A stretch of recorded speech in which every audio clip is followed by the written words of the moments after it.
Vous êtes-vous déjà retrouvé à un carrefour de la vie, où chaque choix semble déterminer le cours de votre destin? Eh bien, j'y étais. Imaginez, un tourbillon d'émotions, une séquence d'événements qui défie même les âmes les plus fortes.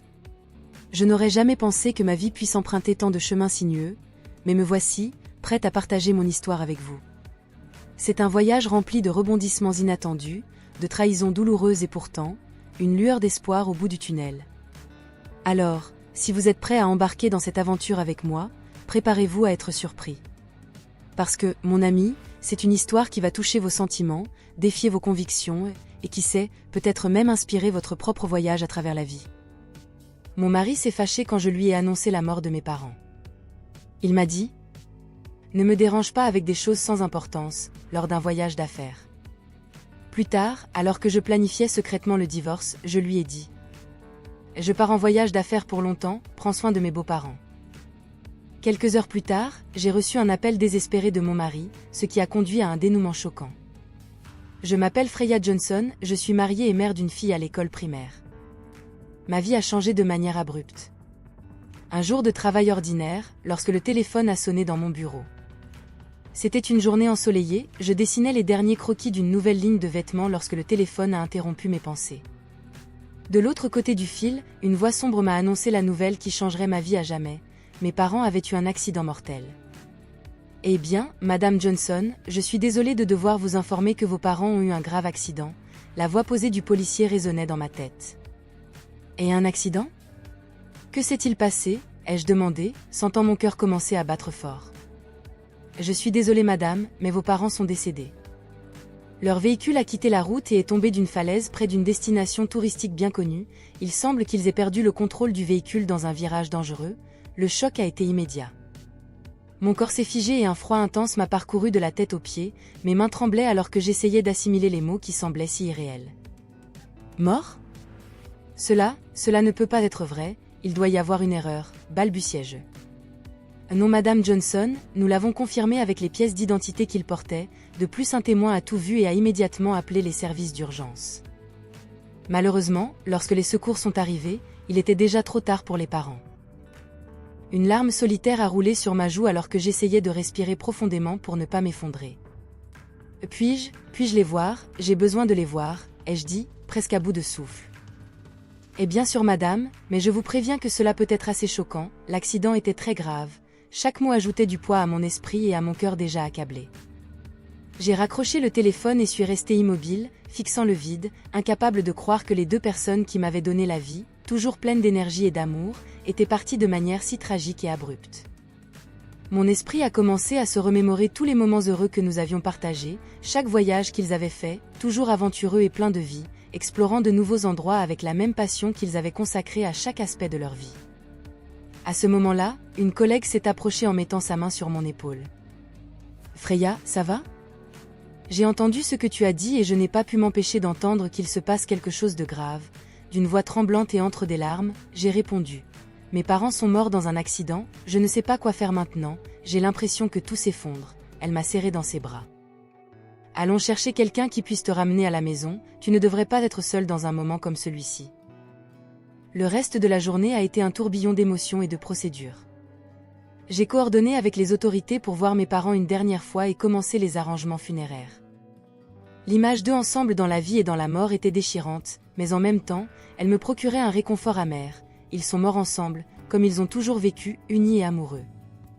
La réalité de leur départ a été dévastatrice, mais je savais que je devais être forte pour ma fille et pour moi-même. Affronter les jours suivants serait le plus grand défi de ma vie, rempli de tristesse, mais aussi de la nécessité de continuer à honorer leur mémoire à chaque pas que je ferais. Dès ce moment-là, chaque décision que je prendrais porterait l'amour et la force que mes parents m'avaient enseignée. Après avoir reçu la terrible nouvelle, je savais que je devais informer mon mari le plus tôt possible. Mon cœur battait fort alors que je composais son numéro, espérant trouver un peu de réconfort dans sa voix. Cependant, la réponse que j'ai reçue n'était rien de moins que réconfortante. « Et allô ?» Sa voix semblait distraite, clairement occupée par autre chose à ce moment-là. « Anton, j'ai besoin que tu m'écoutes s'il te plaît, il s'est passé quelque chose de terrible, » ai-je dit, essayant de contenir les larmes qui commençaient déjà à se former. « Qu'est-ce qui se passe maintenant, Freya ? » « Je suis en plein dans quelque chose d'important. » Son ton était impatient, ce qui ne faisait qu'augmenter mon anxiété. C'est à propos de mes parents, ils ont eu un accident, ai-je réussi à dire, bien que ma voix se brisait à chaque mot. Et un accident. J'espère que ce n'est rien qui ne nécessite que je perde mon temps, tu sais que je suis très occupée avec le nouveau projet, a-t-il répondu rapidement, sa voix chargée d'irritation. Anton, s'il te plaît, tu dois m'écouter, ils sont morts, Anton, ma maman et mon papa sont morts, ai-je expliqué, sentant un nœud dans la gorge et comme si chaque mot pesait des tonnes. Il y eut un silence de l'autre côté de la ligne. Avant de continuer l'histoire, saviez-vous qu'il est possible de vivre une vie longue et saine après 35 ans? Découvrez les secrets d'une longévité en téléchargeant le livre numérique épinglé dans les commentaires de cette vidéo. Cliquez sur le lien ci-dessous pour télécharger maintenant et commencer à transformer votre vie. Profitez-en avant qu'il ne disparaisse, c'est une opportunité en or pour vous. Maintenant, continuons l'histoire. Pendant un moment, j'ai pensé qu'il réaliserait peut-être la gravité de la situation et offrirait son soutien, mais ce qui a suivi m'a laissé encore plus désemparée. Mort. Eh bien, et que suis-je censé faire, Freya? Ce n'est vraiment pas le moment pour ça. Je suis en réunion importante et cela semble être un tracas gênant. Appelle-moi quand il n'y aura rien d'aussi insignifiant, a-t-il dit avec dédain. Insignificant, Anton. Ce sont mes parents dont je parle. Comment peux-tu dire une chose pareille? Ma voix reflétait maintenant non seulement la tristesse mais aussi l'incrédulité et la colère face à son manque d'empathie. Je suis désolée, Astrid, mais tu dois comprendre que je ne peux pas tout simplement mettre tout de côté. Ce projet pourrait être une grande avancée pour nous et je ne peux pas le risquer. Gère la situation et nous en reparlerons, a-t-il dit, et sans attendre ma réponse, il a raccroché le téléphone. Je suis restée seule avec le téléphone, les paroles d'Anton résonnant dans ma tête. Sa froideur et son attitude calculatrice m'ont montré un aspect de lui que je n'aurais jamais cru possible. Au moment où j'avais le plus besoin de son soutien et de sa compréhension, je me suis retrouvée complètement seule. Les larmes ont finalement commencé à couler librement alors que je réalisais que ce n'était que le début de la confrontation avec la réalité de ma perte sans lui à mes côtés. Mon esprit était troublé, non seulement par la douloureuse perte de mes parents, mais aussi par la froideur de la personne avec qui j'avais choisi de partager ma vie. Il était évident que les prochains jours seraient incroyablement difficiles et solitaires. Autrefois, Anton était un homme attentionné et aimant. Il remarquait même le moindre changement dans mon apparence ou mon humeur et avait toujours un compliment ou un mot d'encouragement à offrir. Cependant, depuis un an, son comportement a radicalement changé, devenant froid et distant. Je me souviens clairement du jour où j'ai décidé de me couper les cheveux dans une tentative de me sentir mieux après tout ce qui s'était passé. J'avais opté pour une coupe assez différente de d'habitude, pensant que peut-être Anton le remarquerait et que cela nous donnerait quelque chose à discuter. Mais quand je suis rentrée chez moi ce soir-là avec un mélange de nervosité et d'excitation, la réaction d'Anton a été décourageante. « Salut.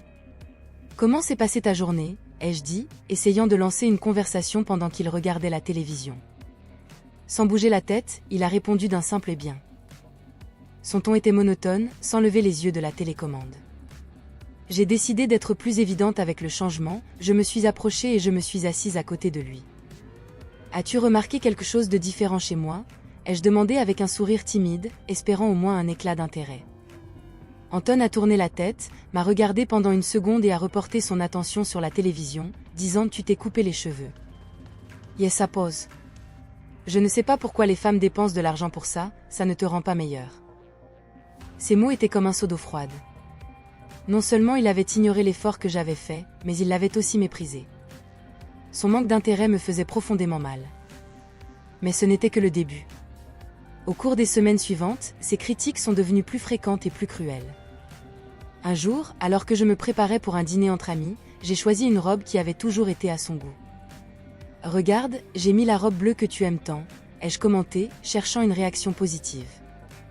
Anton m'a regardé de haut en bas et a dit « Cette robe ne te va plus comme avant, tu as pris du poids, tu devrais faire plus attention à toi. » Chaque commentaire semblait être conçu pour me blesser. Je ne comprenais pas pourquoi son attitude avait tellement changé. N'était-il pas la même personne avec qui je m'étais mariée?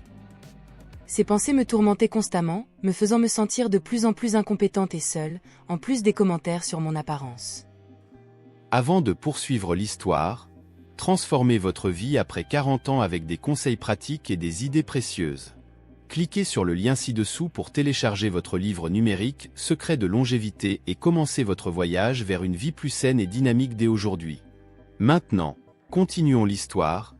Anton semblait désintéressé de tous les aspects de notre vie ensemble. Lorsque j'essayais de parler de notre avenir ou de ce que je ressentais, il déviait simplement la conversation ou finissait par dire qu'il était trop fatigué pour parler. « Pouvons-nous parler de ce qui se passe entre nous ?» ai-je tenté un soir après le dîner, cherchant à comprendre. « Et il n'y a rien dont parler, Freya. Je suis fatigué et j'ai beaucoup de travail. »« C'est tout, ne complique pas les choses, » répondit-il sans me regarder, se levant du canapé pour aller se coucher. Cette indifférence brisait mon cœur. L'homme dont je suis tombée amoureuse, qui se souciait de moi et de notre relation, semblait avoir disparu, laissant à sa place quelqu'un que je ne reconnaissais plus. Cette transformation n'affectait pas seulement mon estime de soi, mais commençait aussi à remettre en question l'avenir de notre mariage. Comment pourrions-nous résoudre nos problèmes s'il n'était même pas disposé à les reconnaître ? La solitude et le manque d'amour devenaient trop familiers. Dans ce qui était autrefois un foyer rempli d'amour et de complicité, une semaine s'était écoulée depuis l'accident de mes parents lorsque j'ai décidé de parler à ma belle-mère de la tragédie. Bien que notre relation n'ait jamais été particulièrement proche, j'espérais trouver un peu de réconfort ou de soutien en elle. La gorge nouée, je l'ai appelée au téléphone. « Et bonjour Émilie. C'est Freya. J'ai besoin de parler avec toi d'une chose importante, » dis-je, essayant de rester calme. « Et bonjour Freya. » « Bien sûr, dis-moi. »« J'espère que ce n'est rien de grave, » répondit-elle d'un ton joyeux qui contrastait fortement avec la lourdeur de mon cœur. J'ai pris une profonde inspiration avant de répondre. « Eh bien, en fait, c'est quelque chose de très sérieux.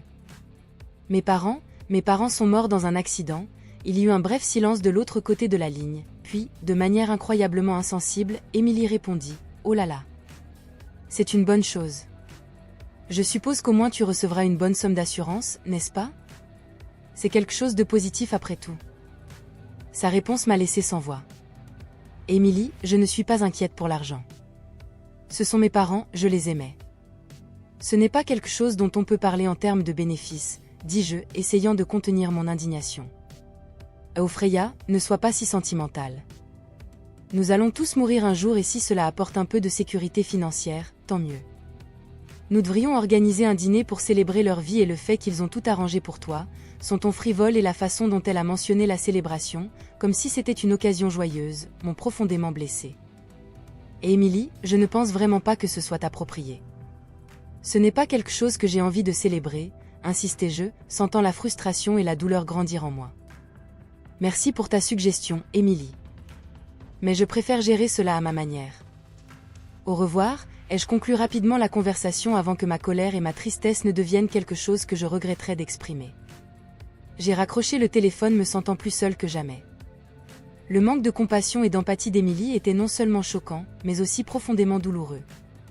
Cela m'a rappelé qu'en ce moment de perte immense, j'étais entourée de personnes qui ne comprenaient pas le poids de ma douleur. Cette conversation m'a fait réfléchir sur les relations dans ma vie et sur le besoin de m'entourer de personnes qui offrent vraiment soutien et compréhension dans les moments les plus difficiles. Après les funérailles de mes parents, auxquelles mon mari Anton n'a pas assisté, prétextant être trop occupé par le travail, mon cœur et mon esprit étaient en tumulte. La solitude et la douleur que je ressentais étaient amplifiées par l'absence et le désintérêt apparent d'Anton pendant ces jours-là. Alors qu'il appelait à plusieurs reprises en essayant de comprendre la situation, je suis restée ferme et je n'ai pas répondu à ses appels.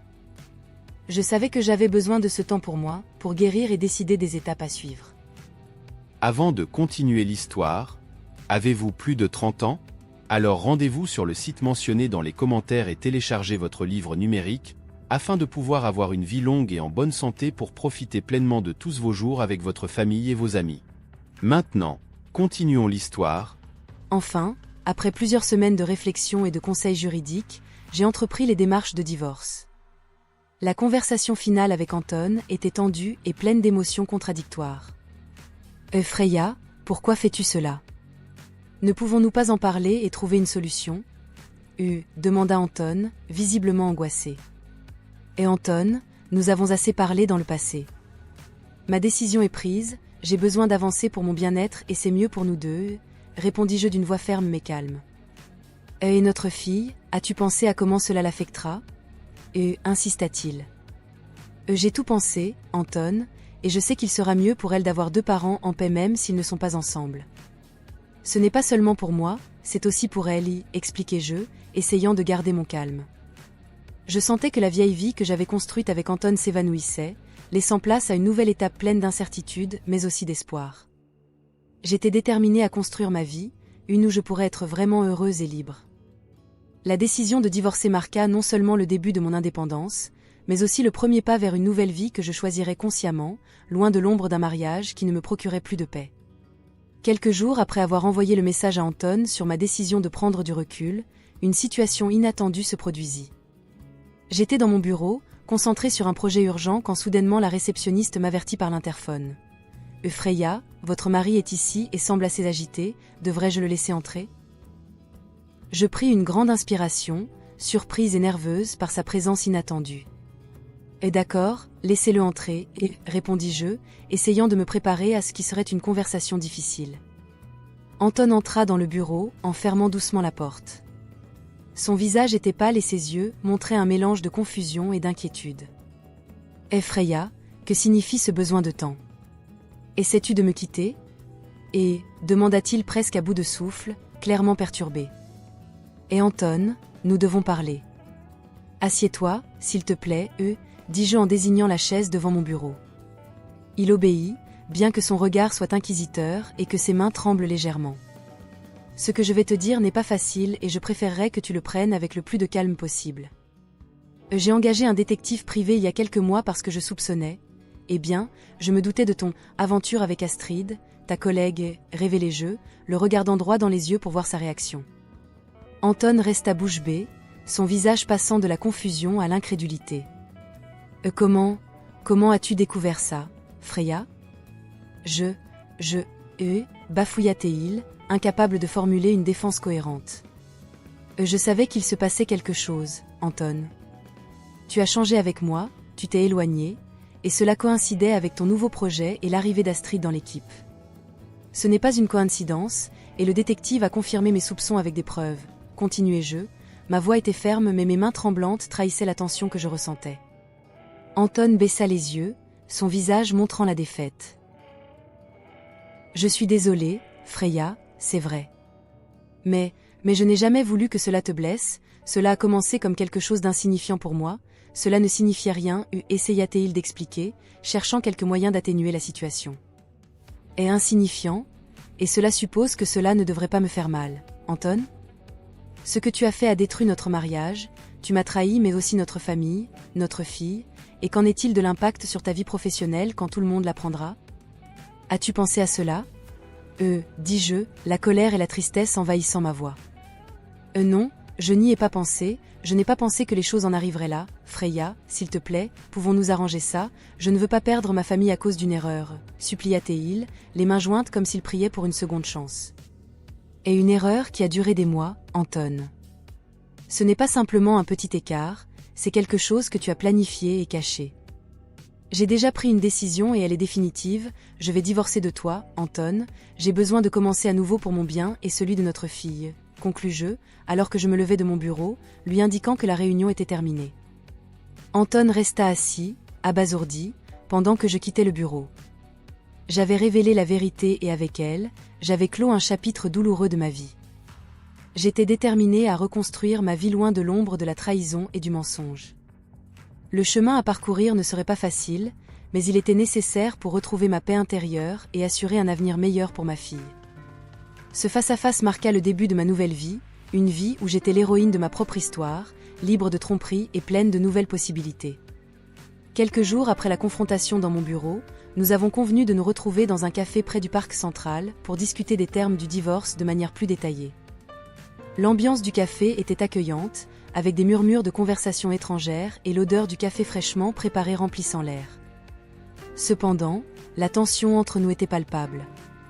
Anton arriva quelques minutes en retard, regardant nerveusement autour de lui avant de s'asseoir en face de moi. Je pouvais dire qu'il était inquiet, probablement plus pour les implications sur sa carrière que pour la fin de notre mariage. Freya, merci d'avoir accepté de nous rencontrer, nous devons régler cela de manière à ne pas affecter plus que nécessaire notre réputation, surtout la mienne au travail, commença Anton, essayant de paraître calme mais sa voix trahissait son anxiété. Anton, La première chose que tu dois comprendre, c'est que ce divorce est le résultat de tes actions, pas seulement une décision spontanée de ma part, dis-je clairement, m'assurant qu'ils comprennent la gravité de la situation. Eh oui, je sais. Je suis vraiment désolée, Freya, nous pouvons garder cela aussi privé que possible.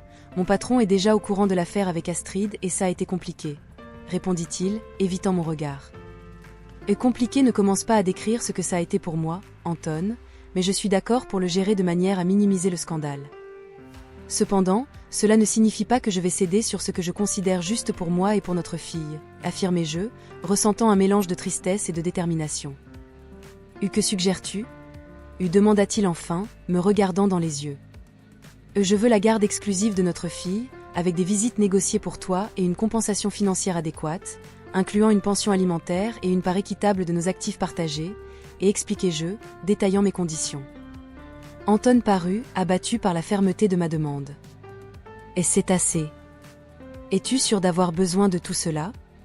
Je veux dire, je peux comprendre la garde, mais la compensation financière, cela affectera beaucoup ma situation financière. Et ta situation financière n'est pas ma principale préoccupation, Anton. Tu as pris des décisions qui nous ont mis dans cette situation, maintenant nous devons faire face aux conséquences de ces décisions. J'ai besoin de m'assurer que notre fille soit bien prise en charge et qu'elle puisse maintenir le style de vie auquel elle est habituée, répondis-je. Mon ton était ferme mais juste. Je comprends, et je ferai tout ce qui est nécessaire pour soutenir notre fille. Je demande juste que nous ne fassions pas de cela un spectacle plus grand que ce qu'il est déjà, dit Anton, regardant par la fenêtre, évitant le contact visuel, clairement mal à l'aise par la situation. Je suis d'accord pour maintenir les choses discrètes, mais je ne vais pas compromettre ce qui est le mieux pour notre fille ou pour moi, dis-je, clore le sujet et laisser entendre qu'il n'y avait pas grand-chose de plus à dire. Nous avons conclu la rencontre avec un accord provisoire pour continuer à discuter des termes du divorce avec nos avocats présents pour s'assurer que tout soit géré correctement et équitablement. Anton se leva de la table, son visage montrait quelqu'un qui avait été profondément affecté par la conversation. Il dit au revoir avec un simple et au revoir, Freya et s'éloigna, me laissant seul avec mes pensées et une tasse de café froid. Cette rencontre, bien qu'inconfortable et douloureuse, était nécessaire. Cela marquait le début d'une nouvelle étape dans ma vie, où je devrais reconstruire et assurer un avenir sûr pour moi et pour ma fille. Après notre rencontre au café, j'ai entrepris les actions légales nécessaires pour formaliser le divorce. Mes demandes étaient claires. Je voulais une compensation financière adéquate, non seulement d'Anton mais aussi de sa maîtresse, étant donné la nature de la tromperie et comment elle avait impacté notre vie familiale. Cela incluait une partie significative de ses actifs et un accord de pension alimentaire cohérent, assurant le bien-être de notre fille. Anton, confronté à la réalité de ses erreurs, a dû assumer non seulement les conséquences légales et financières de ses actes, mais aussi des responsabilités familiales supplémentaires, comme prendre soin de son père malade, qui avait récemment connu une complication de santé grave nécessitant des soins constants. Dans le bureau de mon avocat, nous avons finalisé les détails du divorce. Anton semblait résigné, mais conscient de la nécessité de répondre de ses actes. Je comprends les conditions et je les accepte. Je prendrai en charge la pension alimentaire et la compensation financière que tu demandes, dit Anton, regardant les documents avant de les signer. J'espère juste que tu pourras bien prendre soin de notre fille. Et c'est mon intention, Anton. Son bien-être et son éducation ont toujours été ma priorité, répondis-je avec fermeté, m'assurant qu'il comprenait que tout recours obtenu serait au bénéfice de notre fille. Avec le divorce finalisé, je me suis permis de recommencer. J'ai demandé une mutation au sein de mon entreprise vers un autre département offrant non seulement de meilleures opportunités de croissance professionnelle, mais aussi un environnement plus favorable et constructif. Heureusement, ma demande a été rapidement acceptée et avec le changement est venue une augmentation de salaire bien méritée. Ma fille, bien qu'initialement préoccupée par la série de changements, s'est adaptée facilement. Je l'ai inscrite dans une nouvelle école plus proche de mon nouveau lieu de travail, où elle a trouvé un environnement chaleureux et des éducateurs dévoués. Cet environnement nouveau l'a aidée à se faire de nouveaux amis et à s'intégrer facilement, soulageant bon nombre de mes craintes en tant que mère célibataire affrontant le monde seule. Alors que je m'installais dans notre nouvelle vie, les soirées après le travail sont devenues des moments de réflexion. Parfois, en regardant ma fille jouer dans le parc, je pensais à tout ce que nous avions surmonté. Ces moments de paix renforçaient ma décision d'avoir lutté pour un changement, pour un environnement où je pourrais non seulement prospérer professionnellement, mais aussi fournir une vie paisible et stable à ma fille. Un après-midi, alors que nous étions ensemble, ma fille m'a demandé avec un sourire innocent. « Maman, sommes-nous mieux maintenant, n'est-ce pas ?» En lui rendant son sourire, j'ai répondu « Et oui, mon chéri, bien mieux. » Tout ce que nous avons traversé, tout ce changement, a été pour atteindre un endroit où nous pouvons être heureux et être ensemble en paix. Ainsi, avec chaque jour qui passait, je réaffirmais mon engagement à faire de cette nouvelle vie une meilleure étape pour nous deux. La résolution du divorce avait non seulement fermé un chapitre douloureux, mais avait aussi ouvert un nouvel horizon rempli de possibilités et de nouvelles joies à découvrir aux côtés de ma fille. Affrontant ensemble l'avenir, je me sentais plus forte et déterminée. Armée de la certitude que, peu importe à quel point les épreuves peuvent sembler difficiles, il y a toujours un chemin vers la reconstruction et l'espoir. Avec le divorce finalisé et les nouveaux changements mis en place dans ma vie, je me suis retrouvée à naviguer dans une réalité complètement différente. Bien que les défis d'être une mère célibataire et de jongler avec une carrière étaient parfois écrasantes, chaque jour je me sentais plus renforcée et sûre de mes décisions. J'avais laissé derrière moi un mariage rempli de douleurs et de trahisons, mais en le faisant, j'avais gagné un nouveau sens de l'indépendance et du but. Au travail, ma nouvelle position dans un autre département venait avec des responsabilités accrues. La transition n'était pas facile, mais j'étais déterminée à en faire une opportunité de croissance professionnelle et d'établir un meilleur avenir pour ma fille et moi. Freya, nous avons remarqué tes efforts et ton dévouement, surtout avec les nouveaux projets que tu as dirigés, a déclaré mon chef lors d'une réunion d'évaluation. Ta capacité à gérer les situations difficiles et ta créativité dans la résolution des problèmes n'ont pas été ignorées. Merci, j'apprécie beaucoup votre soutien et l'opportunité de prendre de nouvelles responsabilités, y ai-je répondu, ressentant un mélange de fierté et de gratitude. Chaque réussite dans mon travail n'était pas seulement un pas en avant dans ma carrière, mais aussi une affirmation de ma capacité à gérer ma vie de manière indépendante. Ma fille, quant à elle, s'adaptait bien à sa nouvelle école. Chaque soir après mon travail, je passais du temps à l'aider avec ses devoirs, à discuter de sa journée et à m'assurer qu'elle se sentait aimée et soutenue. Et maman, j'aime ma nouvelle école, les enseignants sont gentils et je me suis fait des amis, lui m'a-t-elle dit un jour avec un sourire illuminant son visage. Je suis contente de l'entendre, ma chérie. Il est important que tu te sentes à l'aise et heureuse. Je serai toujours là pour toi, quoi qu'il arrive, lui ai-je assuré. Je pensais à mes parents décédés et à quel point ils auraient voulu me voir heureuse et réussir. Même s'ils n'étaient plus là physiquement, leur héritage d'amour et de force continuait à me guider. Je sentais leur présence protectrice dans chaque décision que je prenais, renforçant ma résolution de construire une vie épanouie et significative pour ma fille et moi. Ta grand-mère et ton grand-père m'ont toujours enseigné l'importance de la résilience, et expliquai-je à ma fille pendant que nous regardions de vieilles photos d'eux. Et ils voulaient que je sache que peu importe les difficultés, il est toujours possible de trouver un chemin vers la lumière. Être seule n'avait pas été facile, mais j'avais beaucoup appris sur moi-même dans le processus. L'indépendance avait un goût aigre-doux. D'une part, la solitude de ne pas avoir de partenaire à mes côtés. D'autre part, l'immense satisfaction de savoir que je pouvais gérer ma vie et prendre des décisions fortes pour ceux que j'aimais. Et Pablo, tu as vraiment brillé cette année. C'est inspirant de voir comment tu as transformé chaque défi en une victoire, a commenté une amie proche un après-midi pendant que nous prenions un café. Et oui, ça a été une année de grands changements, mais je suis contente de là où nous en sommes maintenant. Tout ce que j'ai traversé m'a appris qu'il y a toujours de l'espoir pour un nouveau départ, peu importe à quel point la fin peut sembler tragique, y ai-je réfléchi à voix haute. Vivre en tant que mère célibataire sous l'héritage de mes parents m'a convaincue encore, plus que la vie offre de nouveaux départs après des fins tragiques.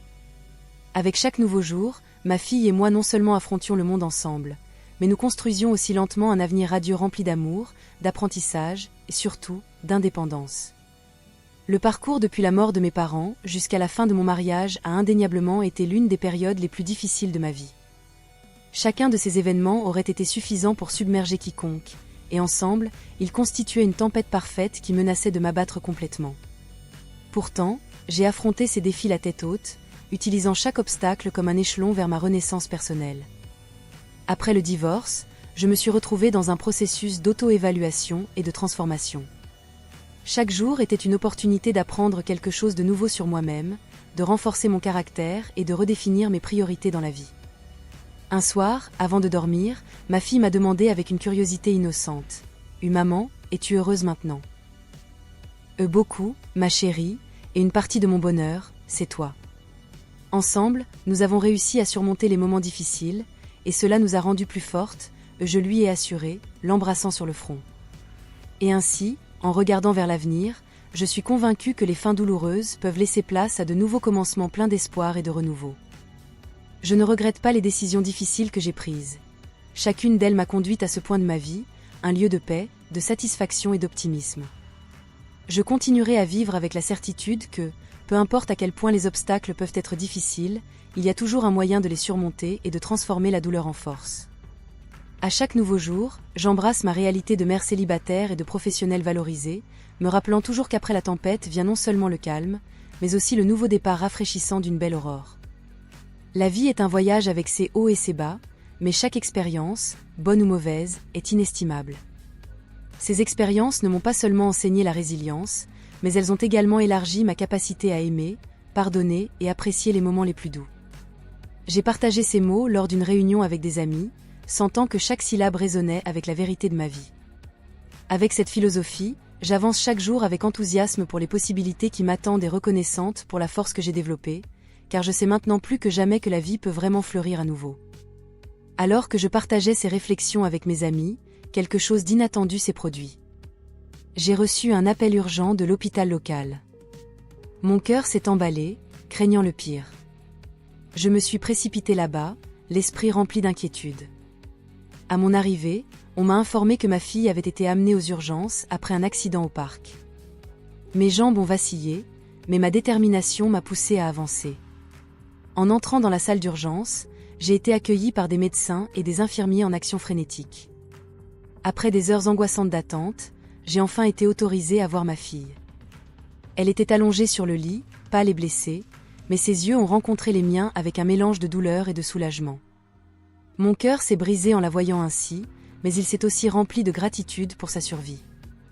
Alors que je la tenais avec précaution, elle a commencé à me raconter l'accident. Elle jouait au parc quand une balançoire a cassé, la faisant tomber et se blesser. Les détails étaient flous, mais son courage et sa force pendant l'incident étaient évidents. Pendant que ma fille se remettait, j'ai passé chaque moment à ses côtés, réaffirmant mon engagement à être sa mère et sa protectrice. Au milieu de l'inquiétude et du chaos, j'ai réalisé que la vie est précieuse et fragile, et que chaque moment avec ceux que nous aimons doit être valorisé.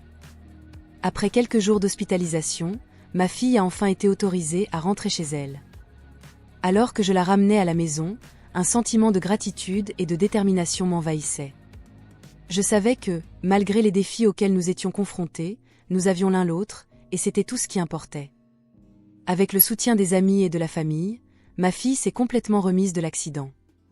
Cette expérience a renforcé notre lien et nous a appris à valoriser encore plus chaque jour passé ensemble. En réfléchissant à tout ce qui s'est passé, j'ai réalisé que j'étais prête à franchir la prochaine étape de ma vie. J'ai décidé qu'il était temps de laisser derrière moi le passé douloureux et d'embrasser pleinement l'avenir.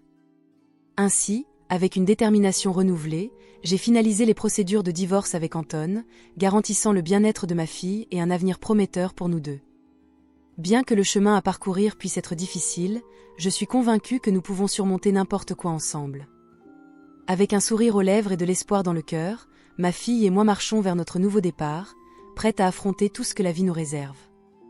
Et ainsi, le voyage continue, plein de promesses et de possibilités, alors que nous avançons vers un avenir lumineux et rempli d'amour. Parfois, la vie nous lance dans une montagne russe d'émotions, de défis et de retournements inattendus. Mon parcours, depuis la perte de mes parents jusqu'au douloureux divorce, a été un véritable test de résilience, de courage et de découverte de soi. Tout au long de ce chemin sinueux, j'ai appris des leçons précieuses que je voudrais partager avec vous. La première et la plus importante leçon concerne le pouvoir de la résilience. Quelles que soient les adversités, nous pouvons trouver des forces en nous-mêmes pour les surmonter. J'ai trouvé ma force intérieure en affrontant la trahison, le deuil et la solitude, et j'en suis ressortie plus forte que jamais. Une autre leçon fondamentale est l'importance d'avancer. Aussi difficile soit-il de laisser le passé derrière soi, parfois c'est nécessaire pour trouver la paix et le bonheur. J'ai pris la difficile décision de divorcer, mais c'était le premier pas vers un nouveau départ, plein de possibilités excitantes. De plus, j'ai appris à apprécier l'amour et le soutien de ceux qui m'entourent. Ma fille, mes amis et ma famille ont été mon ancre pendant les moments les plus sombres, et leur présence inébranlable m'a rappelé que nous ne sommes jamais vraiment seuls dans ce voyage qu'est la vie. Enfin, j'ai appris l'importance du pardon. Pardonner ne signifie pas oublier ou excuser les actions de quelqu'un, mais plutôt se libérer du poids de la rancœur et de l'amertume. En pardonnant à mon ex-mari et en avançant avec compassion dans mon cœur, j'ai trouvé la paix et la liberté de vivre pleinement. Alors, mes amis, je vous invite à réfléchir à ces leçons et à les appliquer dans vos propres vies. Puissions-nous trouver de la résilience dans les moments difficiles, le courage d'avancer, de l'amour dans les relations et la capacité de pardonner et d'aller de l'avant. Et si vous avez aimé cette histoire et les leçons qu'elle nous enseigne, n'oubliez pas de laisser votre like et de vous abonner à la chaîne Histoire de la vie pour plus de contenus inspirants comme celui-ci. Et avant de prendre congé, j'aimerais partager un message d'espoir et d'amour. Dans l'évangile de Jean 3h16, nous trouvons ces paroles puissantes. Car Dieu a tant aimé le monde qu'il a donné son Fils unique, afin que quiconque croit en lui ne périsse pas, mais qu'il ait la vie éternelle. Puissions-nous accepter l'amour inconditionnel de Dieu et trouver le salut et la paix en son Fils, Jésus-Christ. Que cette histoire nous rappelle le pouvoir de la résilience, la valeur du pardon et l'amour immense de Dieu pour chacun de nous. À la prochaine aventure!